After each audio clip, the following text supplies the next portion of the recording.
Okay, it's 2 minutes after 1. Let's go ahead and get started. Welcome everyone to the Michigan Historic Preservation Network June webinar. My name is Xiaohan Smith. I am your moderator today, and we are so excited to hear about the Grand Rapids Public Museum High School project. And before I turn it over to our speaker, I would like to go over some Zoom items. If you have any questions, please type them into the Q&A box as you think of them. All the questions will be answered at the end of the presentation. If you have any technical difficulties, please also put them into the Q&A box. And the Q&A box is located at the bottom of your Zoom screen. If you don't see it, please wiggle your mouse. And the chat box will be used to share links or resources discussed during the webinar. And if it's your first time attending our webinar, we are the Michigan Historic Preservation Network.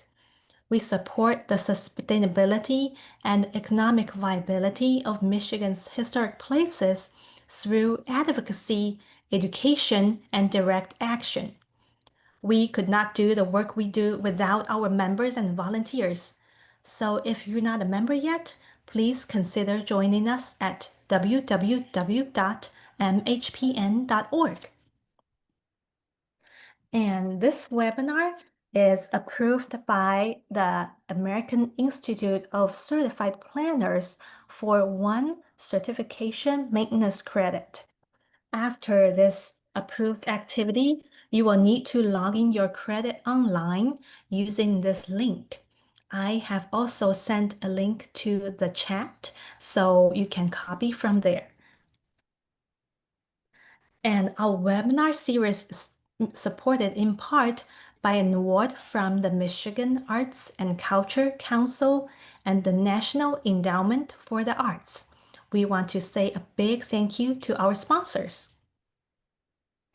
And it is my great pleasure to introduce you our speaker today, Ted Lott, AIA, and he's a principal of Lott3Metz Crutcher Architecture. And Ted's bio can be found on our website, and I will also send a link to the chat so you can read it. And with that, I will go ahead and turn it over to our speaker. Great, thank you, everybody. Let me get my screen up and then we can get going.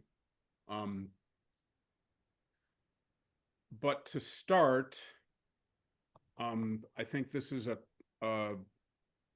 this project represents a question that certainly people in my role are asked all the time, and certainly the MHPN is asked all the time as well, which is, what do you do with a long vacant building that was designed for one very specific, unique user?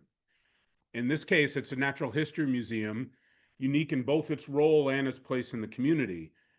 It's a protected building. It was well maintained. It was well built, constructed of concrete with very few windows. So not just anybody can move into this and make use of it. And as a result, from about 1994 until we picked this story up about 20 years later, it sat relatively vacant and underutilized. So I'm going to run through uh, kind of the history of the project a little bit.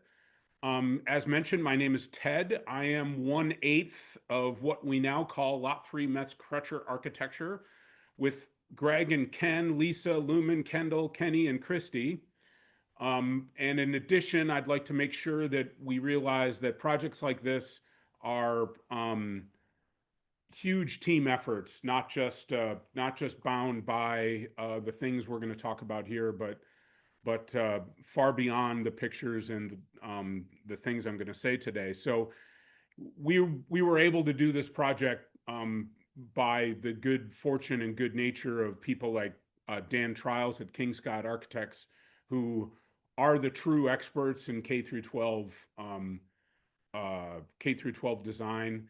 And we don't build good things in this world without good contractors like Steve Orlando and Rockford Construction.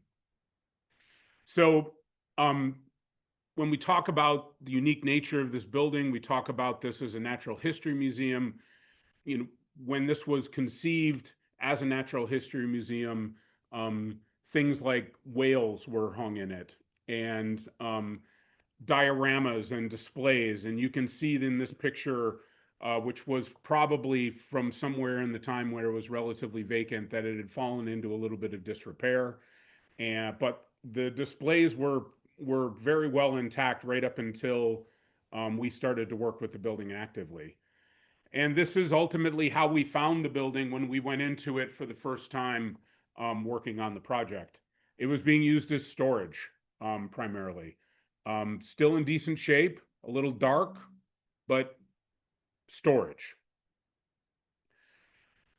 So today we're going to give a little history of the project, which is going to include a little bit of architecture history. We'll talk about architecture and design a little bit, and we'll get into a little bit of architecture theory. And then we're going to talk about the partnership between the museum and GRPS and the city of Grand Rapids. This project starts the way that most projects do, over drinks and mutual interests. And you can see in this tweet from September 5th, 2017, David Rosen, then the president of Kendall College of Art and Design, referring to a coffee meeting that he and Dale Robertson, the CEO of the Public Museum, had to discuss ideas they had for integrating the collection of the Public Museum into a more direct educational environment. And ultimately, the question was, how do we best utilize the collection of the Grand Rapids Public Museum for the benefit of the community? They worked on that for a while, gathering partners around the community. And we were brought into the project as part of this. We were consultants as part of a GR Forward team, which was a unique planning project in of itself, for the Downtown Grand Rapids Inc. and the city of Grand Rapids, which ultimately attracted other partners to the planning process. And GRPS, to its credit, saw an opportunity here. And the opportunity ultimately was to try to codify some of their ideas for their service in the community as part of a more formal plan. It's very, very rare to see a public school system involved in a community master planning process. And it's even more rare to have that vision for a public school system and have its facilities plan, or at least a portion of its facilities plan, incorporated into a city master plan, as it is now as part of GR Forward. And if you go to the website, our friend's website at Downtown Grand Rapids Inc., you'll find GR Forward. You can download it and read it yourself. It's an interesting document as a planning document. We're proud that so much of it has been implemented, but the school itself resides under what they call their goals, and in this case, Goal 6, which was how to retain and attract families, talent, and job providers with high-quality public schools. So not only was the building that we're talking about today going to be part of this plan, but also a reimagining of space at the newer public museum on the west side of the river, where we put the new museum the new museum middle school in the former offices of the museum on the 4th floor of the public museum itself. So the program actually starts there. When you choose to enter into the museum school program, you start in the middle school, and your classroom or your school is right there at the new public museum. So you're integrated right into their work at that public museum. The museum middle school welcomed its first class in September of 2014. And in 2018, the first class of students moved over to 54 Jefferson, which is the address of what we'll talk about today. This is a page from GR Forward from Goal 6, and it speaks very specifically to some of the things that we talk about in the plan, which is to reinvigorate the historic museum, to increase connections to the museum's collection, and to use student interaction to build public displays and community interaction. So one of the unique things about the Grand Rapids Public Museum is its archive and its ultimately its mission. It was established in 1854 as the Grand Rapids Lyceum of Natural History and originally resided, ironically, under the administration of GRPS. I'm not sure when that changed over to the city of Grand Rapids, but I believe it happened when GRPS separated from the city of Grand Rapids. At that point, the public museum was officially codified in the Grand Rapids City Charter. So it's unique in that respect as well, that our city charter says this thing has to exist. And as part of that charter, it has to receive community artifacts. So at a very basic level, if I have something that I feel is of community interest, I can donate it to the museum and they will evaluate it and either add it to their collection or not, depending on their criteria, but they have to receive it from me, which I always thought was a really interesting little piece of this. And I'm sure that bear on the slide was one of those things that somebody thought should go to the museum, but that bear now lives in the archives. If you ever have an opportunity, and I don't know the current status of this, but I'm told it's much more open to the public than it used to be. A archive tour of the Grand Rapids Public Museum is an adventure I highly recommend. There are things in there that you won't even expect exist, let alone expect to exist in a warehouse in downtown Grand Rapids. So as the school and the city and the public museum, or GRPS and the school and the city and the public museum were working on their partnership, the GRPS was able to secure an XQ grant from this charitable organization, this national charitable organization, one of 10 schools that was selected, and they were granted $10 million to do this project. That is a huge reason why we were able to accomplish what we were able to accomplish in this environment, and a huge part of preserving this community asset in a way that we can continue to use as a community asset. So the museum itself is on the eastern edge of the central business district of downtown Grand Rapids, and it's largely contained in the almost square box that sits right at the corner of Jefferson and State. Behind it, in the two wings that you see behind it, are the archives of the City of Grand Rapids Public Museum, which is, get a tour of that if you can.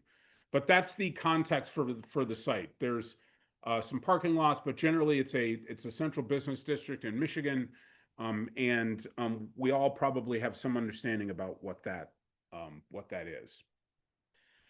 As a museum, the architecture itself is unique, and the time that it was presented is unique.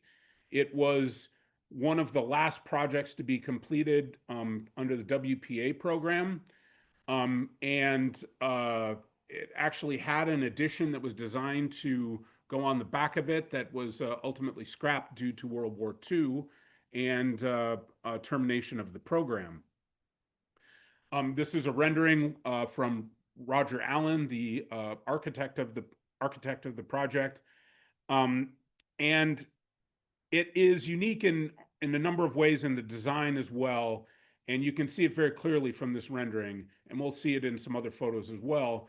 But you'll notice that this is a natural history museum that's not hoisted up on like a set of stairs or a a Greek referential Acropolis to heighten its level of importance in the community.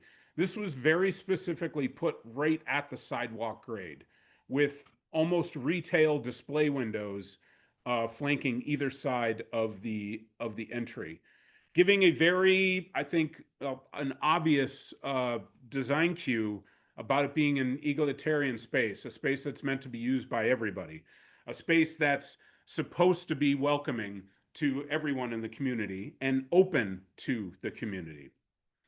The history of this institution is such that this building has been open to community groups and meeting spaces and activity spaces throughout its history.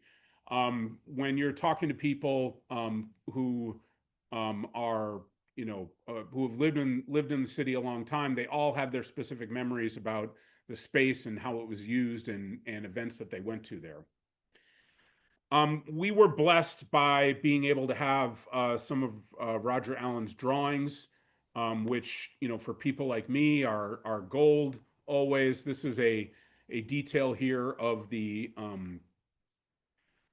front entrance, the stone detailing, and the entrance detailing. This building section here identifies the grand hall that sits in the middle, and then the display areas on either side of the grand hall. So the basic organization of this building is very, very simple. It's ultimately a great hall that is used for that is used as much for display as it is for circulation.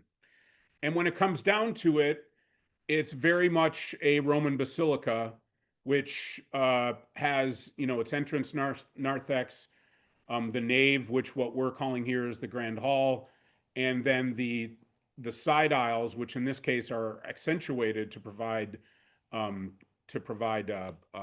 gallery spaces. This is a picture from the 40s, I believe, and you can see in these various pictures that the building looks almost precisely the same as it did back in the day. Our charge in this was that we had to insert a function that into this very specific building that it was not intended to be used for. And so in a building that is a natural history museum that was notable for its lack of windows, we had to find creative ways to maximize the window space and maximize the possibilities of natural light in the building. As a result, we have a very basic, this is an early diagram that holds up very well today, service spaces and administration spaces right off the front of the building, and then more active spaces for students on the first floor. A performance space, which is music education and other performance education. The archive lab, which is a key component of this. It's where essentially it's a library for the collection of the building. It allows students to be able to check out artifacts, to either do research on or to report on, use them in that archive lab, and then return them back to the city archives. The best antecedent that we found of this is at the Rhode Island School of Design, where they have a similar artifact lab that they use for biometric design and life drawing. Additionally, we located a cafeteria, which is very much more like a corporate cafeteria than it is a traditional school cafeteria. A maker lab, which probably is most analogous to a modern shop. And we'll show some pictures of those when we get down to it. The hall itself, this is an early rendering of what we envisioned the hall itself to look like, with its redone terrazzo floors and a redone ceiling. Here's a vision of the maker's lab. We know we have the bear in there. I'm not sure that dinosaur skeleton exists in the archives the way we hoped it would. And then this is the maker lab, or the modern shop. On the second floor, the organization of the school revolves around the idea of guilds. And what the guilds are essentially a grouping of students across all grade levels that access the same community of teachers for their classes. And what it allows for ultimately is mentoring of younger students by older students directly, and sharing of resources in an effort to create a more cohesive community structure within the school itself. And here's a rendering of the upper floor, or the gallery that runs around the Great Hall. And we'll look at that again in a minute. And this is what we envision a guild to look like during our design process. As I mentioned earlier, this building had temporary uses and activities, and if you were fortunate enough to be involved or around for some of the early art prize efforts in Grand Rapids, hopefully you were able to check out some of the exhibits at the public museum, because they were always exciting, and made use of the archives in short-term installations. The building itself, once we got into the construction of it, and these are a series of construction photos at the moment, it's a poured concrete structure, and as a result, it's quite a battleship that is built to last long beyond our lifetimes, and ultimately very simple in its design. I mean, you can look at this picture and you can see where the loads are going for the roof and the floors, and you can see how this thing was constructed very obviously, but it's also very resistant to redesign. These columns weren't going anywhere when we got into the blood and guts of this project. And you can see some of the other interventions that had happened over the years, with the textures on the ceilings here being applied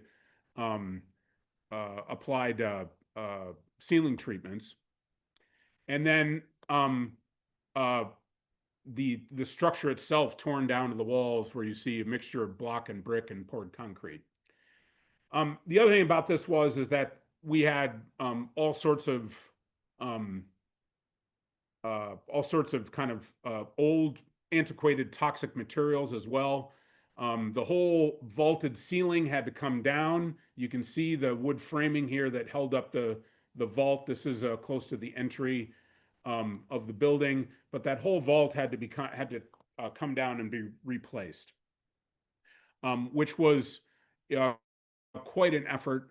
And again, we're fortunate that we had the XQ grant to be able to faithfully recreate some of these things. So as it stands today, these are some photos of the final construction of this. As we were designing the project, and as we were going through and working with the various constituencies and GRPS, there was always the instinct to think that we're putting a school, or that we're redesigning this museum to a school, to make it a school. And when we started to think about that, we started to fall into a trap of using high schools as reference points for this, when we really weren't designing a traditional high school at all. And so in our office, we very quickly came to the idea that what this really was is we were putting a school in a museum. So the museum, or the design of a museum, was our reference point, rather than trying to design a high school. So in all the detailing that we put into it, we were able to get into the final design. We're much more referenced by museum and display design, rather than traditional K through 12 high school design. And as a result, of some of the natural lighting struggles that we had, we made an effort to introduce light sources wherever we could in the project. And one of those places was in the ceiling you see here, in the scallops that were originally designed in that ceiling. And I'm going to go back and we can look at it here. You can see in the section how the roof or the ceiling itself steps down as it gets to these to the balcony here. We kept that same design, and then we introduced we introduced lighting into those coffers to illuminate the ceiling and provide better lighting into that space.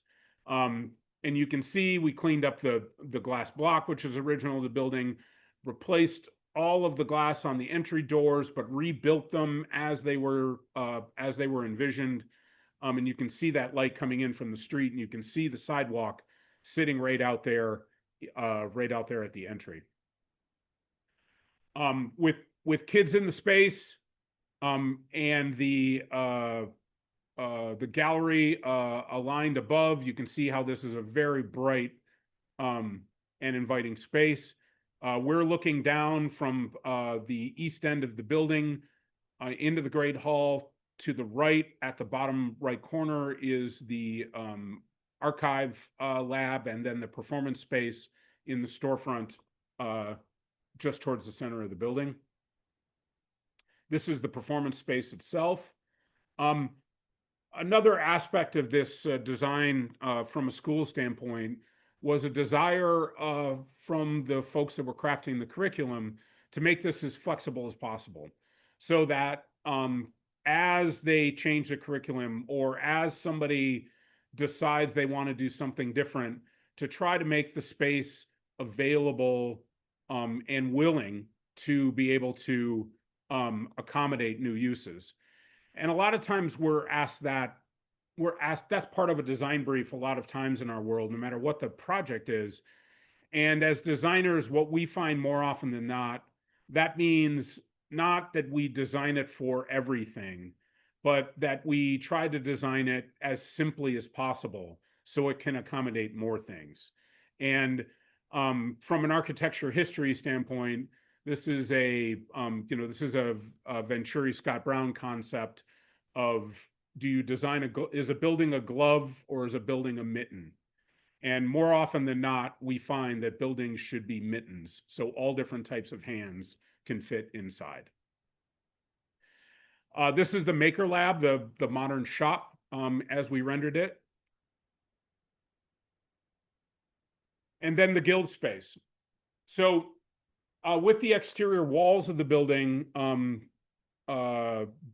not having a limited ability to put new windows in the exterior of the marble facade, we concentrated on carving skylights into the deep space on the second floor of the building. This is a typical shot of one of the guilds with the large skylight sitting above, and you can see the there are 3 columns that you see here are the existing concrete columns, and we reframed, cut a hole in that concrete roof to accommodate that, and reframed that hole to be able to hold skylights. So now every one of the educational spaces in the building has some sort of natural light in it, one way or another. And then this is probably my favorite photo of the bunch. This is kind of the formal opening day with the room full, the galleries packed, and the visiting dignitaries talking on the stage to the shot's right out of the picture. But this is everybody in this picture, and literally everybody who contributed to this project is in this picture. There's folks that when I was updating this presentation for today, I had forgotten how involved they were, that are sitting in this photo right now. This was truly a community effort and truly a commitment from the city, the museum, the school system that we've never seen anything like this before. And we're very, very fortunate that we were able to access that to be able to preserve this building. Because as I mentioned at the beginning, this building was kind of renovation proof and kind of new user resistant. It was never going to be a building that you could carve up into 6 discrete office spaces um, or any multi-tenant building or user of any sort. It was always going to have to be kind of a singular use that was going to get it done. And most singular uses were not going to be able to use these grand spaces in the manner that they're able to be used today. So we're very fortunate in that respect. And here it is very close to today, on a lovely day like we have today. Again, very few alterations to the outside other than cleaning it up, cleaning the windows, redoing the doors to make them airtight and secure. And you can see the most prominent intervention on this view right here is the addition of high school under the historic public museum sign. That is a quick overview of 6 years of work and the folks that went into making it. There's certainly things I've left out, and there's certainly things that we can talk about further, and we'd be happy to in some questions. But I know that there was the MHPN when honored us in 2020 with a building award for this project, and as part of that, they put together a really nice video that I had not seen until we started this process again. So it got me a little misty looking at this video, because there's, again, some folks in this video that I haven't seen in a while. But they're going to show that to you now before we open it up for questions. And I think that video is about 5 minutes. And thanks very much for listening, and hope you enjoy the video, and we'll see you for Q&A in a moment. Yes, I'm going to play the video right now, and because the Zoom's thing, the image may be a little bit choppy, so if you want to watch a high quality video, the high definition version, please go to our YouTube channel. I will drop the link in the chat. And here we go.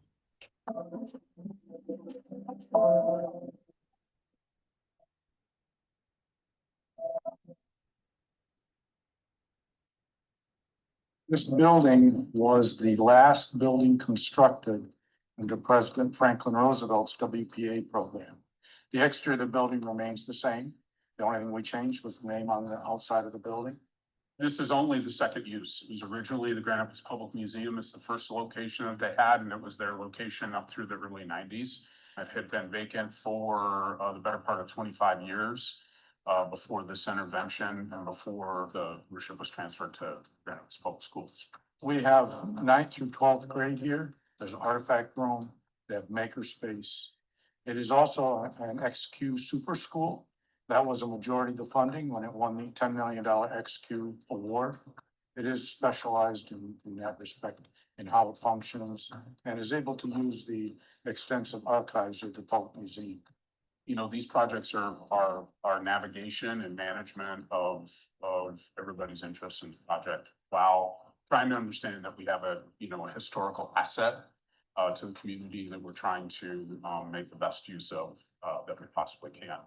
It was interesting as you talked to people, what memories they had and what specifics they wanted retained. The Great Hall, which is what most people remember when they enter, is now named in honor of Superintendent Teresa Weatherall Neal. There are certain aspects like terrazzo floors where we could save original floors, stairways. We did that because people could remember that. Just little things that's what people connect to. And when they come in and oh, boy, I'm glad you saved that. You hear those kind of comments. I think it just goes to the work that the team of folks that was involved in this project did. From the city of Grand Rapids, the Grand Rapids Public Schools, the staff on both sides, and the community as a whole, parents included, and the students. There was a lot of individuals that had some input. All those inputs were kind of put into that great melting pot, and this is the outcome of it. Every time that somebody is able to walk in those front doors, certainly somebody who has a childhood memory of this building and can walk in the front doors and see the redone Great Hall, that's a very gratifying experience to us as designers, that we were able to, honor those memories, but also create a new public use in which this thing is used every day. Adaptive reuse, it's taking a building that we think has no purpose and then repurposing that building for 21st century or beyond, or repurposing this location. We're hoping to have another 80 and 90-year use out of it with generations to come. It came out really, really well. We're all very proud of it. And I know that when kids are here, it's so beautiful to have the building full of kids again.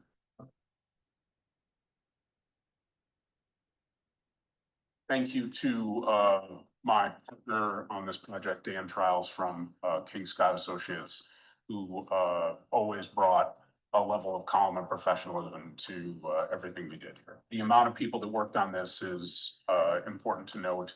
Our architectural partners at King Scott Associates, the champions on the project from the Grand Rapids Public Museum side, Dale Robertson, and my associate here, Ken, and all the folks at Grand Rapids Public Schools, which really committed to the preservation of this project. Lots of folks in their situation may not have felt as strongly about bringing this project to fruition in this manner, in this high quality preservation environment. But it really is to their credit that they wanted to see this through. Just our architect team of King Scott and Lott3Metz, Ted Lott, Dan Trials, our construction manager, Rockford Construction, headed by Steve Orlando. They all did a terrific job. Just thank you to Teresa Weatherall Neal, who was the superintendent at the time this project started. Again, thanks to King Hall parents who led this project, as well as our entire board of education, but also to the staff, the students, the parents, and to the entire community who so graciously passed a bond that allowed this project to be accomplished, and to the city of Grand Rapids and the leadership of the city of Grand Rapids. Thank you. As active preservation architects, I mean, we see this as the highest honor this building could get. So we're very proud and very happy and very thankful.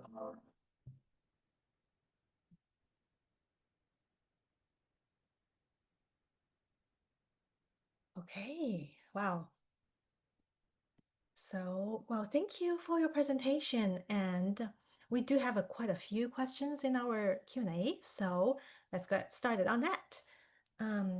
First question, do you know what the primary role of the Grand Rapids High School's GRHS? And is it to train students for the Museum Service Studies college level programs? Or does it provide a more conventional high school curricula with optional museum related classes? Oh, Ted, I think you're on mute.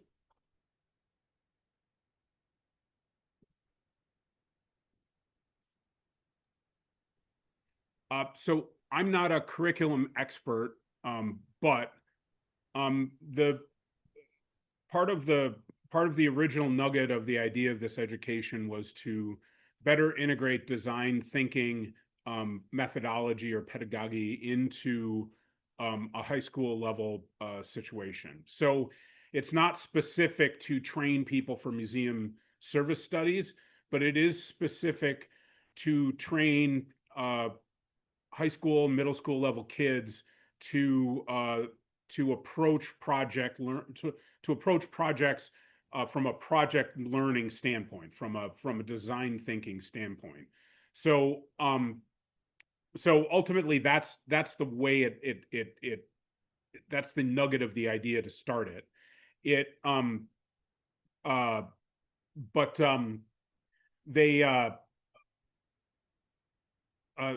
It's a magnet school, so you apply to get into it.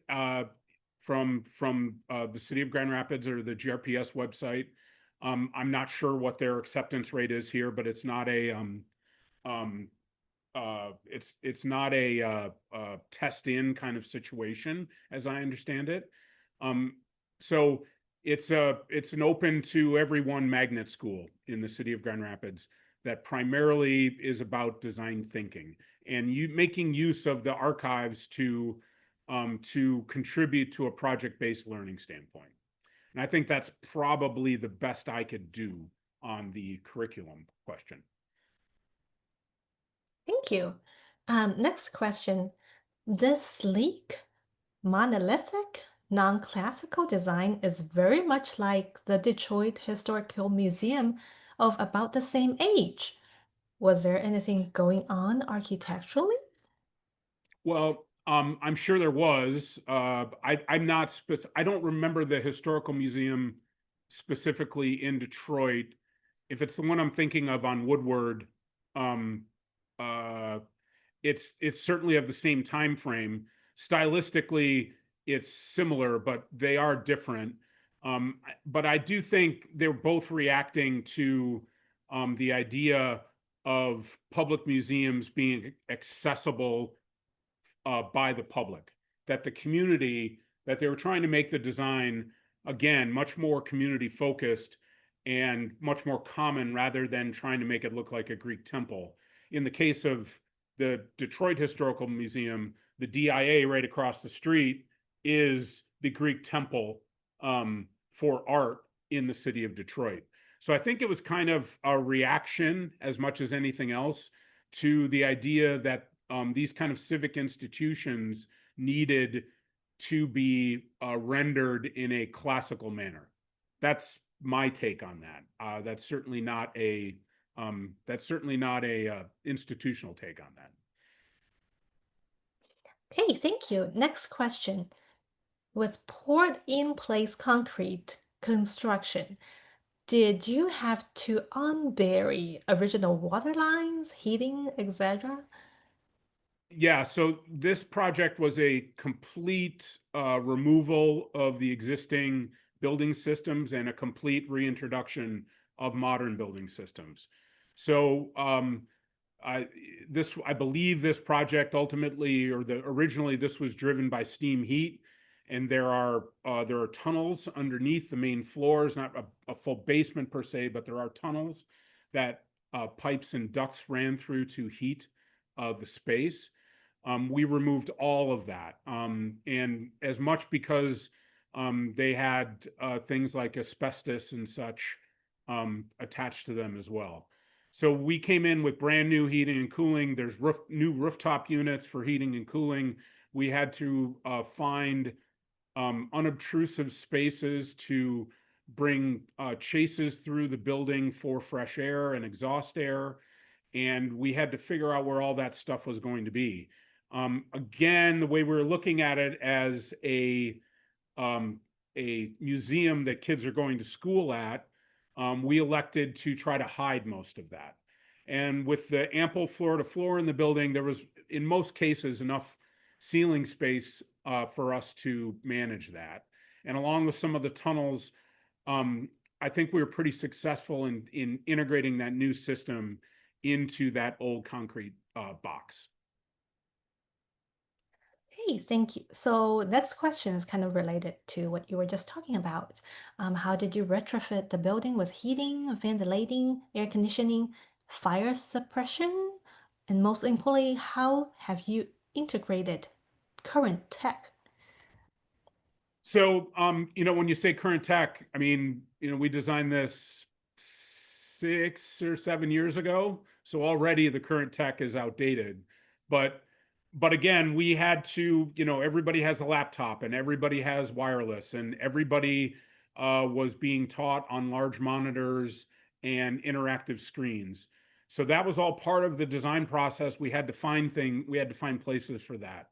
And again, we're fortunate that we had large enough floor to floor space, floor to floor heights that we were able to accommodate most of those things in a ceiling plenum in that situation. Hey, next question. Um, What are the acoustics like? The acoustics were a problem or were a concern from minute one in this project. Again, with it being a building that we were trying to, you know, I don't want to say accurately restore, but I want to say very respectfully restore. There were ceilings and floors that were not going to be changed as part of this. But in the ancillary spaces outside of the Great Hall, we made use of whatever we could. I think in the performance space, we used wall textiles, we used ceiling treatments in various places, and different types of ceiling treatments. In the Maker Lab, we used hanging baffles to mask some of the equipment up there, as well as provide acoustics. We use spray-on acoustic material in areas where we decided we were going to expose the concrete. And then we used underlayment under the carpet in places where we had carpet to further absorb the sound as well. So acoustics is a struggle for us in almost any environment, historic or public or private or brand new building. And it always comes down to how much of a commitment we have from the owner to solve some of those problems. In this case, we had owner open to a lot of different solutions. And again, this isn't a traditional high school, and everybody kind of agreed to that. So we didn't really have a palette of finishes that we were beholden to, or a palette of manufacturers that we were beholden to at the time we started. We were able to find the right solution for the specific problem we had in each room. Awesome. Next question. It looks as if you had wonderful community support. Were there any naysayers who didn't think this could be done? Well, I think the answer is absolutely yes. I can't remember any of them at the moment, thankfully. But you never go through a public process like this with this many stakeholders and have everybody agreeing as to what the answer is or what the solution is. And in the video, Ken Klomperens refers to folks having their own memories of the space.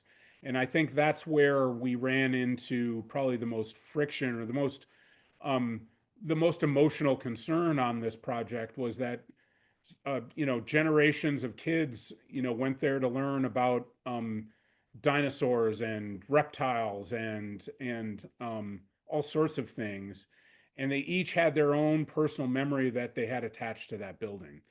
So we couldn't honor them all in the manner that they wanted us to, but we tried to be very respectful of everybody's memory. And Ken again referred to the idea about people walking in, and I can tell you that I witnessed people walking in and experiencing some relief when they did walk in, with the space brightened up and the terrazzo floors retained, and the basic idea of the building still being obvious to the people who've known it for so many years. So we're fortunate. Again, we don't get to do that every day. We don't, get that opportunity every day, and we don't have a client like this every day that is committed to this. And I think that's a really critical issue here, is that we had the support to make the best decisions we could, which is not the case every day. Great. Next question.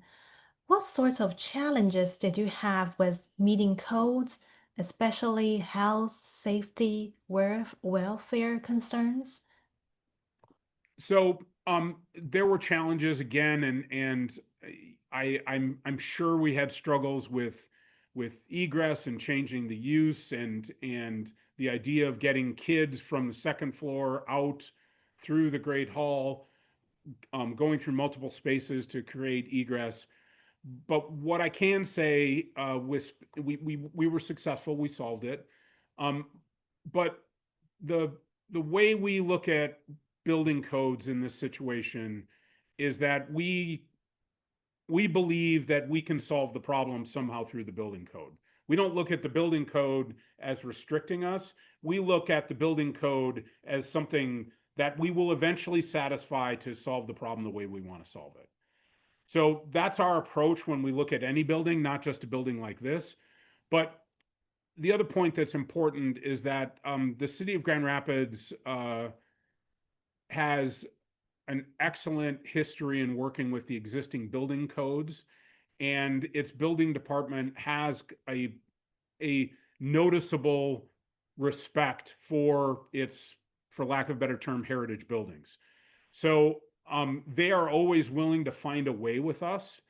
And we did have to find some ways with this. We had to do some extra math, or, you know, or pick a different way to handle some things.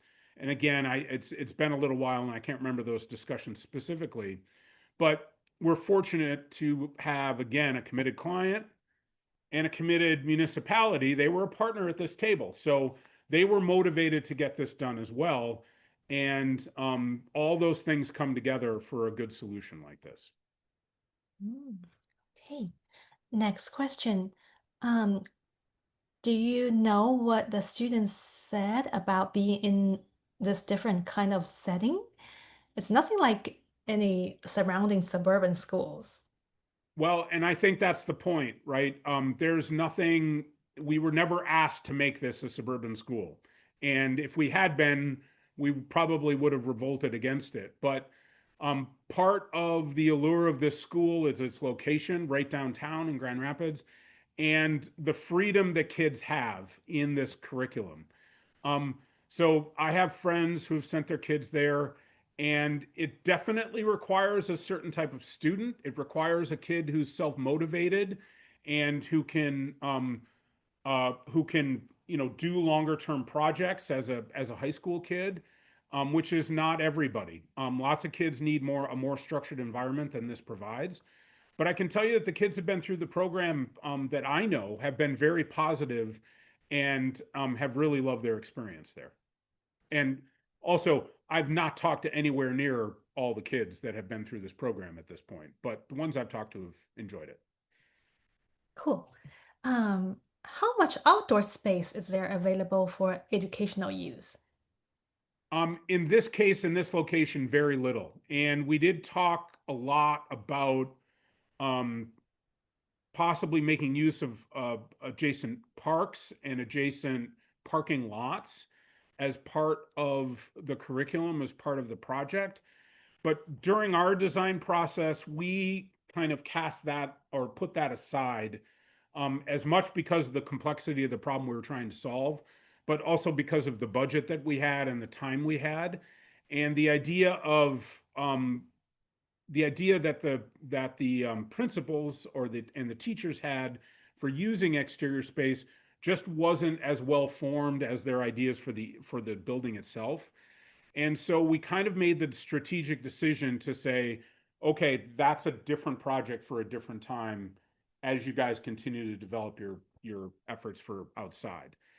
As far as things like sports go, or things like athletics or gym class, for example, what the school does is they partner with other schools nearby and other schools in the system to provide those services. For example, there's a tradition for the last I think decade at least of high school sports not being necessarily not being attached to the school you're going to. So you can play high school sports at different high schools in the system. And I think that was part of the solution here as well. Cool.